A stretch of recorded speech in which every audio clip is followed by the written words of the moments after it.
Right. I'm glad you're still here. I'm glad you're. I know. I mean, y'all might not. Y'all know that I could see it.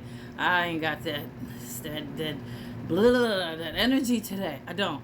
But it's not. It's not that I'm just not into it no more. It's not that I'm sad or depressed or nothing like it. It's the shift, man. It's the shift. A little bit drained there, especially after yesterday. I don't think people really get stuff dealing with that. It drains me.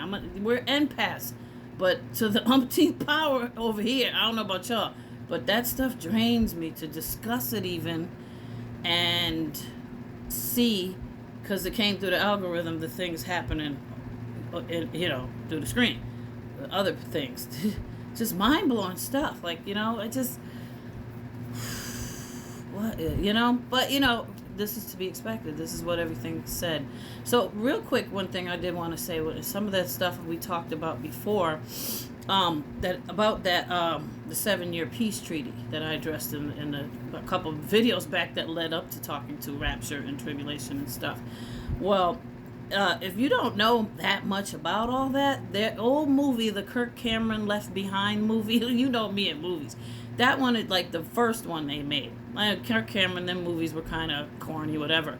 But the first one he made, after the plane crash, and then, everybody was missing, and, people disappeared in the seat, the clothes were still there and all that. When they went to the church and talked to the pastor there, he opened the computer up and showed them. He said, well, look, this is what's going on. It says right here in Scripture, there will be a 7-year peace treaty, and it will be confirmed. He said it all right. Exactly. And he listened to this part that's really like going to make you go, whoa. He also said, yes, and see right here it says, he pointed out in the computer, yeah, and there's this big food shortage going on right now, and there's something that's going on with our food supply and all this crazy stuff, or the farming or whatever, in the movie. And mind you, that was like in the 2000s, early 2000s. And the pastor said, yeah, it says there that with the four horsemen, one of them is going to bring that famine. That famine. That is exactly mirroring the stuff that Bill Gates is doing. That creeped me out when I saw that last year, and I had my old accountant put that video together, but like I said, it went over people's heads. So I just had to add that in there because a lot of people aren't, you don't know what that 7-year peace treaty thing is all about. You can read it in the book, but you don't really get the gist of it. But that movie does give it to you, and it's free on YouTube. Just look up Left Behind, the one with Kirk Cameron. Okay, so yeah, that's the first one, I believe, or the second one's Tribulation. That's another one too that's good. So anyway, going on about the age of Pisces, it's said to have been the foundation for human consciousness for the past 2,000 years. However, this transition to the Aquarian age has been underway, listen to this, for the last 50 years. The Aquarian age is associated with the principles of freedom and revolution. We're coming into a period of freedom and revolution. That's why we're talking about all this war. We're talking about all these freedoms that people are trying to get and maintain, and all this releasing and letting go. It's all about that. It's said to focus on equality and the well-being of others. So we're actually going into a very positive age. But like I said, all this cleanup stuff, it's not new age. Well, it is in a sense because it's Aquarius. Listen, when I was little, back in 1965 when I was born, I think it was early 70s, that group came out singing The Fifth Dimension with Marilyn McCoo and them. And they sang that song. It was the biggest thing, the hippie movement and all that. They were singing, when the moon is in the seventh star. Yeah, that was all big stuff. This is the dawning of the age of Aquarius. We sang it at school and everything. It was a big deal. So they were always looking forward to, for this to say 50 years ago, listen, they was always looking forward to this. So, also with Aquarius, some say it's a time when you are, as a person, you're going to matter more than ever. Hello? You matter so much now. God is cleaning out your life, getting rid of all the muck and junk, the narcissists, the gaslighters, all the problems, creating it a new you, okay? You're going to be living in alignment with your higher self. Some say the age of Aquarius is a time when living in alignment with your higher self becomes the most important thing. Embracing change. Some say age of Aquarius is a time to embrace change and use your unique strengths to create a brighter future. Sounds like what we're working towards. promoting unity, harmony, and innovation. Some say the age is a time to promote unity, harmony, and the innovation of creating things of change. Okay, it's all about change. See, we've been looking and stuck in this societal norms. So we never even dreamed of stepping out into stuff like this. But we're coming into the realization that you guys cannot deny, and looking around with this world today, that we are definitely going into the age of Aquarius. I mean, come on, look people being exposed. This talks about exposure. Look at how people get karma. Your life is getting cleaned out. People are all over the online. I know I'm chosen because I lost all the people around me. I'm by myself. This is what's happening. If you resonate with that you definitely are feeling the shift to the fifth dimension. So this is how you get through it. I'm not the only one that can help you get through it. I'm gonna be getting through it with you too. That's what this is about. Okay. So Pluto's entry into Aquarius on November 19th, 2024 is a once in a generational shift.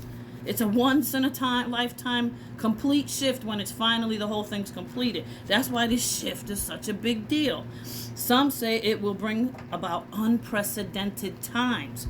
Okay, Pluto is associated with truth, honesty, exposure, right? And power, karma, bang, back at you. And some say that its entry into Aquarius is going to expose who's really in charge. Yahuwah got this, all right? Okay, so that's what's going down. That's what's going down. Okay, so now I'm going to just list out this quick part of intentions. But listen, I done printed out a whole bunch of papers here. So that I know one more video, we're going to cover these parts right here. How you set into mindful and meaningful. Listen to this. 8 steps. If you got a pen and paper right now, write it down. If not, after the video, you watch it. You go right back to the end of it. Play it over again, and then get your pen and paper and write down what I said. 1, be clear about what you want. Like I said, you got to be real and concise and pure and firm in what you say you desire. Don't be, I want, I need, please, baby, please. God ain't trying to hear that mess. Okay, we're not setting it out just to the universe. We're setting it out to the Most High. He is your universe, okay?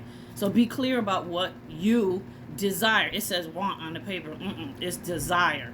Focus on positive while you're setting this up. And you write down exactly what you're doing. Write this all down first. Then before you go for him, you'll know what you're getting ready to say. So 1, clearness in what you want, not want, right? And clearness in what you desire. And then put that next to it, I desire this. So you'll say it when it's time. 2, focus on positive. 3, keep it simple. 4, state your intentions often. This is not going to be a one-time thing. Keep it all on paper. And another thing, wake up in the morning, review your paperwork and say it out loud. And before bedtime, say it again. In the middle of the day, set your mode, that sanctuary we talked about. That's when you take your time. I usually take anywhere from 45 minutes, maybe a 30 minutes sometime. 30-minute time that I do the whole setting the intentions with the water and a candle going and nice calming music, like frequency meditation music with no singing, just them noises that are very calming. Okay, so I said state your intentions. 4. 5 is align your actions with the things that you intend for, your intentions. Make your actions line up. So, right, this is what my intention is, and I'm going to do this to make it happen, okay? Next to each other. 6, practice patience and persistence. Be patient. Don't be like, this ain't happening. Be patient. Be cool. Be cool. He got you. Just be cool. 7, reflect and adjust as needed. That's them nights when the moon's not full. You can reflect and adjust what you wrote down and change it and put it around. Recite it and all that. But don't be coming with that straight firmness now, because that's mainly for the full moon and the new moon night. We got one coming Sunday is a new moon. The 8 is incorporate mindfulness in meditation. So just be mindful of everything as you meditate. So there you have it. That's that one. And this other one is a bunch of paper, so I have to go over it to make sure we put it in a nice, neat order so it's easier for you. So, other than that, yeah, I'm just being cool today because, it's a dreary, dismal day out, and, I got to get in my zone to be relaxed more because I told Sam and them I am not going to be off the chain Speedy Gonzalez.